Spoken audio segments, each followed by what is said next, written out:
당신은 지금 무엇을 원하고 있습니까? 더 넓은 집, 더 좋은 차, 더 건강한 몸, 자녀의 성공, 손주의 행복, 노후의 안정.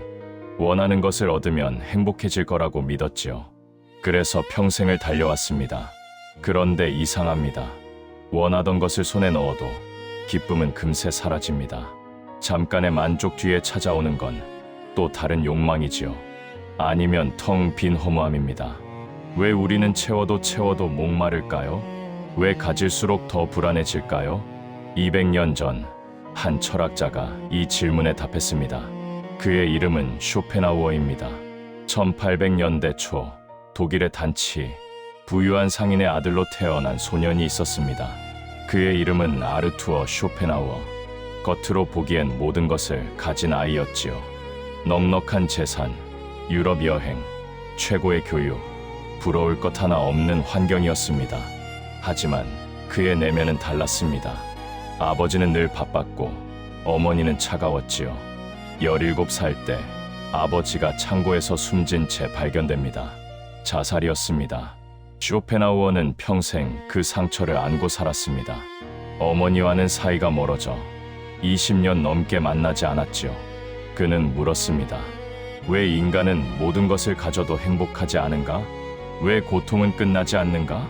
대학에서 철학을 공부한 그는 놀라운 사실을 발견합니다. 인간의 본질은 이성이 아니라 욕망이라는 것을요.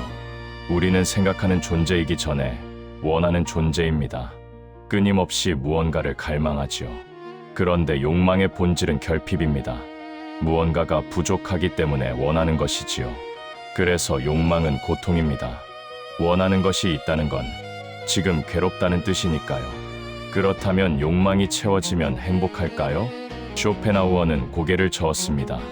욕망이 채워지면 권태가 찾아옵니다. 텅 빈 허무함, 지루함, 무기력함. 이것도 고통이지요. 결국 인간은 욕망과 권태 사이를 오갈 뿐입니다.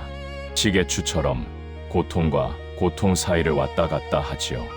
이것이 쇼펜하우어가 발견한 인생의 비밀입니다. 그는 30살에 대작을 완성합니다. 의지와 표상으로서의 세계. 그러나 세상은 그를 외면했지요. 베를린 대학에서 강의를 열었지만 학생이 거의 오지 않았습니다. 같은 시간에 헤겔이 강의했거든요. 당시 헤겔은 최고의 스타 철학자였습니다. 쇼펜하우어는 분노하고 좌절했습니다. 결국 대학을 떠나 프랑크푸르트에 은둔합니다. 30년 가까이 그는 홀로 살았습니다. 강아지 한 마리만이 그의 친구였지요. 그런데 놀라운 일이 벌어집니다. 예순이 넘어서야 사람들이 그의 철학을 발견한 겁니다. 책이 팔리기 시작했고 젊은이들이 찾아왔습니다. 철학자, 예술가, 음악가들이 그에게 편지를 보냈지요. 쇼펜하우어는 말년에야 명성을 얻었습니다. 그가 죽은 뒤 그의 사상은 전 세계로 퍼져나갔지요. 니체, 프로이트, 톨스토이, 바그너, 수많은 천재들이 그에게서 영감을 받았습니다. 왜 사람들은 이 외로운 철학자에게 매료됐을까요? 그것은 쇼펜하우어가 진실을 말했기 때문입니다. 아무도 하지 않던 불편한 진실을요. 인생은 원래 고통이다. 욕망을 쫓아봤자 행복은 없다. 이 냉정한 진단 속에 역설적인 자유가 있었습니다. 고통을 인정하면 오히려 마음이 편해지거든요. 오늘 우리는 쇼펜하우어의 3가지 가르침을 살펴봅니다. 인생이 왜 고통인지, 그리고 어떻게 벗어날 수 있는지. 첫 번째 원칙입니다. 욕망의 본질을 직시하라. 쇼펜하우어는 말했습니다. 인간은 욕망하는 존재라고요. 우리는 늘 무언가를 원합니다. 배고프면 밥을 원하고 추우면 따뜻함을 원하지요. 이건 생존을 위한 욕망입니다. 그런데 인간의 욕망은 거기서 끝나지 않습니다. 밥을 먹어도 더 맛있는 음식을 원합니다. 따뜻해져도 더 좋은 집을 원하지요. 욕망은 끝이 없습니다. 하나를 채우면 다른 하나가 고개를 들어요. 쇼펜하우어는 이것을 의지라고 불렀습니다. 맹목적인 삶의 충동이지요. 이 의지는 절대 만족하지 않습니다. 만족하면 삶이 끝나버리니까요. 그래서 욕망은 계속 새로운 대상을 찾아 헤맵니다. 한 어르신의 이야기를 들려드릴게요. 이분은 평생 열심히 일했습니다. 젊어서는 먹고 살기 바빴지요. 자녀들 키우고 학비 대고 집 장만하고 50대가 되니 좀 여유가 생겼습니다. 그때부터 새로운 욕망이 고개를 들었지요. 좀 더 좋은 차를 갖고 싶었습니다. 동창 모임에 나가면 다들 외제차를 타고 오거든요. 그래서 무리해서 차를 바꿨습니다. 처음엔 기분이 좋았지요. 친구들에게 자랑도 했습니다. 그런데 석 달이 지나니 별 감흥이 없어졌습니다. 그냥 출퇴근하는 차일 뿐이더라고요. 이번엔 더 넓은 집이 눈에 들어왔습니다. 자녀들이 장성해서 나갔으니 넓은 집이 필요 없는데도요. 그냥 갖고 싶었습니다. 이게 욕망의 본질입니다. 채워도 채워도 끝이 없지요.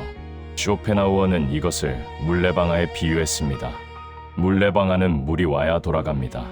물이 떨어지면 멈추지요. 욕망도 마찬가지입니다. 대상이 있어야 작동합니다. 그래서 하나를 얻으면 다음 대상을 찾는 거예요. 영원히 돌아가는 물레방아, 영원히 만족 못하는 욕망. 당신의 삶도 그렇지 않습니까? 젊어서는 성공을 원했지요. 성공하니 인정을 원했습니다. 인정받으니 이번엔 건강이 걱정됩니다. 은퇴하면 편해질 줄 알았지요. 막상 은퇴하니 할 일이 없어 불안합니다. 손주가 태어나면 행복할 줄 알았어요. 손주가 크니 이번엔 손주 걱정이 시작됩니다. 끝이 없지요. 여기서 잠깐 생각해 보세요. 지금 당신이 원하는 것은 무엇입니까? 그것을 얻으면 정말 만족할 수 있을까요? 아니면 또 다른 욕망이 찾아올까요? 쇼펜하우어는 말합니다. 욕망의 본질을 알면 덜 휘둘린다고요. 욕망 자체가 나쁜 건 아닙니다. 살아있으니까 원하는 거지요. 문제는 욕망이 나를 지배하는 겁니다. 원하는 것을 못 얻으면 괴롭고, 얻어도 금세 시들해지고, 또 다른 것을 쫓아 헤매는 거지요. 이걸 알면 한 발짝 물러설 수 있습니다. 아, 내가 또 뭔가를 원하고 있구나. 이게 채워져도 또 다른 게 고개를 들겠구나. 그럼 이 욕망에 목숨 걸 필요가 있나? 이렇게 생각하면 마음이 조금 가벼워집니다. 첫 번째 원칙을 기억하세요. 욕망의 본질을 직시하라. 욕망은 끝이 없습니다. 채워도 채워도 만족이 없지요. 이걸 알면 욕망에 끌려다니지 않습니다. 두 번째 원칙입니다. 권태를 두려워하지 마라. 쇼펜하우어는 인간의 고통을 두 가지로 나눴습니다. 욕망의 고통과 권태의 고통이지요. 욕망의 고통은 알기 쉽습니다. 원하는 게 있는데 얻지 못할 때 느끼는 괴로움이지요. 배가 고픈데, 밥이 없을 때, 사랑받고 싶은데, 외로울 때, 인정받고 싶은데 무시당할 때, 이런 고통은 누구나 압니다. 그래서 욕망을 채우려고 노력하지요. 문제는 욕망이 채워진 다음입니다. 배가 부르면 더 이상 밥이 필요 없지요. 원하던 것을 얻으면 갈 곳이 없어집니다. 그때 찾아오는 것이 권태입니다. 권태는 공허함입니다. 할 일이 없는 지루함, 살아있는 것 같지 않은 무기력함. 쇼펜하우어는 이렇게 표현했습니다. 욕망은 채찍이고 권태는 하품이라고요. 채찍에 맞으면 아프지요. 그래서 도망칩니다. 하품이 나오면 지루하지요. 그래서 자극을 찾습니다. 결국 인간은 채찍과 하품 사이를 오갑니다. 고통과 지루함 사이를요. 한 분의 이야기를 들려드릴게요. 이분은 대기업 임원 출신이셨습니다. 62세에 퇴직했지요. 퇴직금도 넉넉했고 건강도 좋았습니다. 이제 쉴 수 있다고 생각했지요. 처음 한 달은 좋았습니다. 늦잠도 자고 여행도 다녔어요. 평생 못했던 일들을 했지요. 그런데 석 달이 지나니 이상해졌습니다. 아침에 눈을 떠도 할 일이 없었습니다. 하루가 너무 길게 느껴졌지요. 텔레비전을 봐도 재미없고 산책을 해도 허전하고 친구를 만나도 금세 지루해졌습니다. 이분은 말씀하셨어요. 회사 다닐 때가 그립다고요. 바빴지만 살아있는 느낌이 있었다고요. 이것이 권태의 고통입니다. 욕망이 사라지면 삶의 동력도 사라집니다.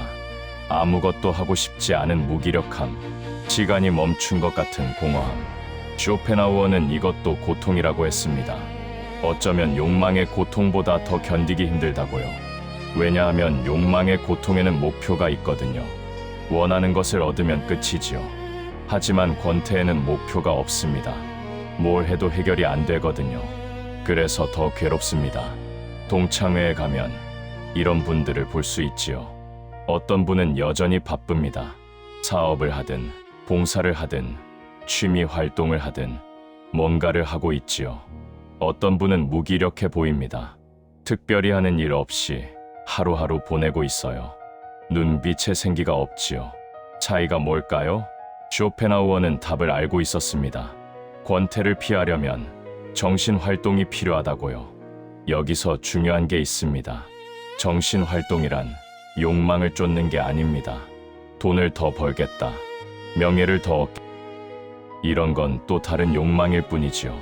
정신 활동이란 관조적 활동입니다. 결과를 바라지 않고 그 자체를 즐기는 것. 예를 들어 볼게요. 음악을 듣습니다. 그런데 뭔가를 얻으려고 듣는 게 아니에요. 그냥 음악 자체가 좋아서 듣는 겁니다. 그림을 그립니다. 전시회에 내려고 그리는 게 아니에요. 그냥 그리는 행위 자체가 즐거운 거지요. 책을 읽습니다. 시험을 보려고 읽는 게 아니에요. 그냥 읽는 것 자체가 좋은 겁니다. 이런 활동을 할 때 욕망은 잠시 멈춥니다. 원하는 것도 부족한 것도 없어지지요. 그 순간만큼은 자유로워집니다. 쇼펜하우어는 이것을 의지의 부정이라고 불렀습니다. 욕망에서 벗어나는 순간이지요. 당신에게도 그런 순간이 있지 않습니까? 손주와 놀아줄 때, 아무 생각 없이 산책할 때, 좋아하는 노래를 들을 때, 그 순간에는 뭔가를 원하지 않지요? 그냥 지금 이 순간이 좋을 뿐입니다. 쇼펜하우어는 말합니다. 권태가 두려우면 관조적 활동을 하라고요. 돈을 벌기 위해서가 아니라, 인정받기 위해서가 아니라, 그냥 좋아서 하는 일을 찾으라고요. 그러면 권태는 물러납니다. 욕망도 잠시 쉬지요. 그 순간이 바로 자유입니다. 두 번째 원칙을 기억하세요.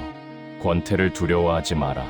권태가 찾아오면 또 다른 욕망으로 채우지 마세요. 그건 고통의 무한 반복일 뿐입니다. 대신 관조적 활동을 하세요.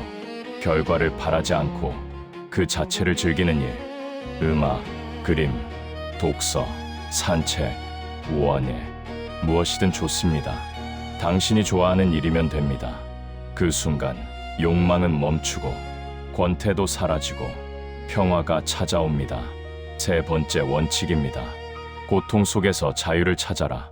쇼펜하우어의 철학은 어둡게 느껴질 수 있습니다. 인생은 고통이다. 욕망을 채워도 고통, 채우지 못해도 고통. 그렇다면 희망은 없는 걸까요? 아닙니다. 쇼펜하우어는 여기서 역설적인 자유를 발견했습니다. 고통을 인정하면 오히려 자유로워진다고요. 왜 그럴까요? 우리가 괴로운 이유는 기대가 있기 때문입니다. 인생이 행복해야 한다는 기대, 노력하면 만족할 수 있다는 기대. 그런데 그 기대가 충족되지 않으면 실망하지요. 왜 나만 이런가?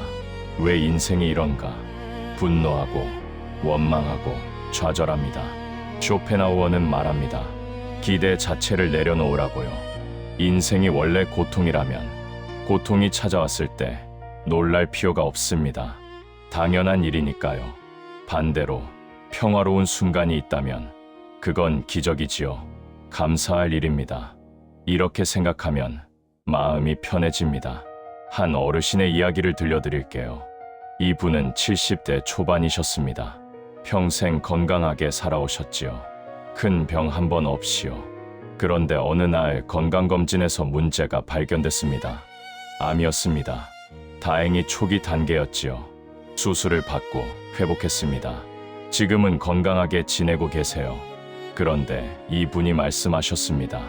암 선고를 받고 나서 오히려 마음이 편해졌다고요. 왜냐고요?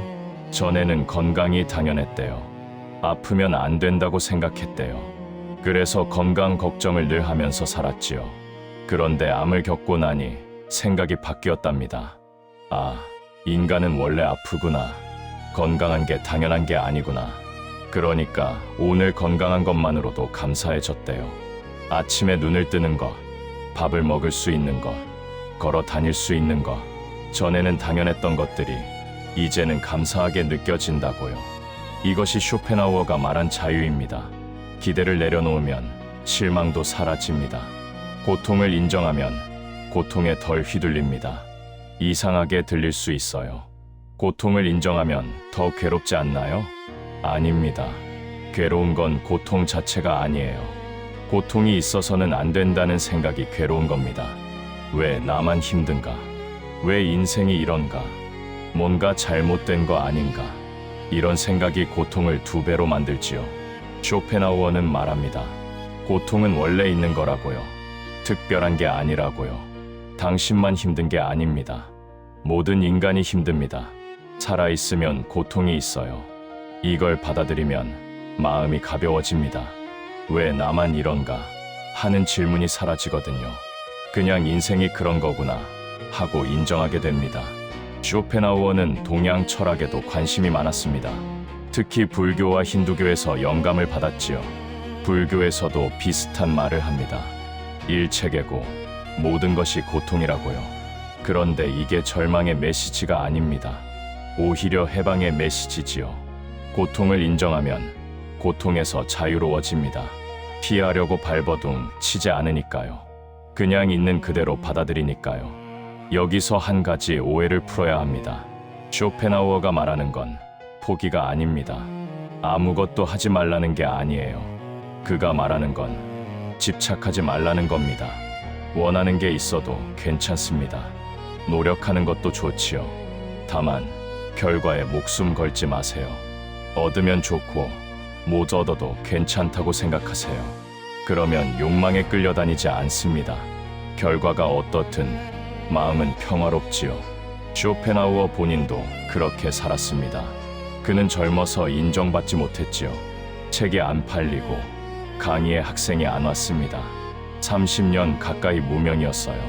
그런데 그는 포기하지 않았습니다. 계속 글을 쓰고 생각을 다듬었지요. 다만 결과에 집착하지 않았습니다. 인정받든 못 받든 자기 길을 갔어요. 그리고 말년에 결국 인정받았습니다. 하지만 그때도 그는 담담했지요. 늦게 온 명성에 들뜨지 않았습니다. 그냥 자기 할 일을 했을 뿐이에요. 이것이 진짜 자유입니다. 결과에 휘둘리지 않는 마음. 욕망이 채워지면 권태가, 채워지지 않으면 고통이 온다. 이것이 쇼펜하우어의 핵심 통찰입니다. 인생은 고통과 권태 사이를 오갑니다. 시계추처럼요. 그런데 이걸 알면 자유로워집니다. 시계추에서 내려올 수 있거든요. 어떻게요? 욕망을 쫓지 않으면 됩니다. 권태를 피하려고 자극을 찾지 않으면 됩니다. 그냥 지금 이 순간에 머무는 겁니다. 원하는 것도 피하고 싶은 것도 없이 그 순간 고통도 권태도 사라집니다. 평화만 남지요. 3번째 원칙을 기억하세요. 고통 속에서 자유를 찾아라. 인생이 고통인 건 변하지 않습니다. 하지만 고통에 대한 태도는 바꿀 수 있지요. 기대를 내려놓으세요. 인생이 원래 그렇다고 인정하세요. 그러면 고통이 와도 덜 괴롭습니다. 평화로운 순간이 오면 더 감사하게 됩니다. 이것이 쇼펜하우어가 알려준 자유입니다. 이제 정리해 볼까요? 오늘 우리는 쇼펜하우어의 3가지 가르침을 살펴봤습니다. 첫째, 욕망의 본질을 직시하라.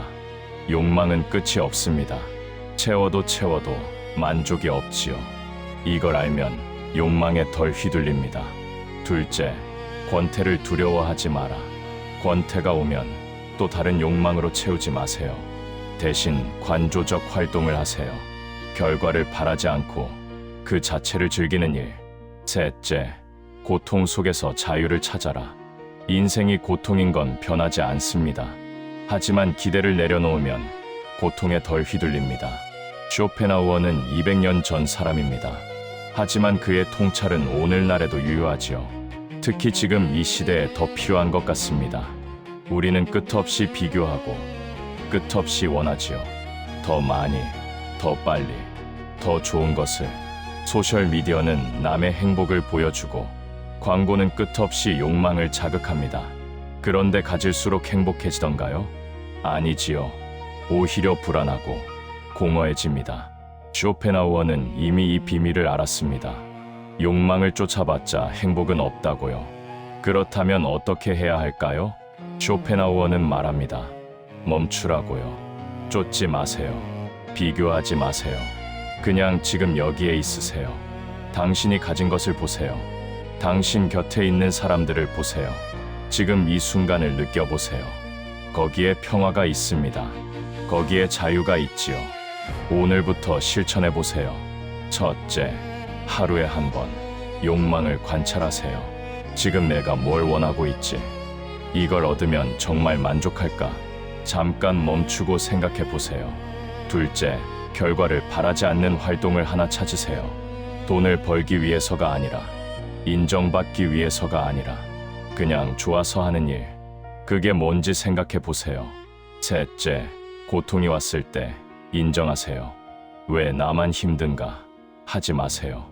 인생이 원래 그렇구나 하고 받아들이세요. 그러면 고통이 좀 줄어듭니다.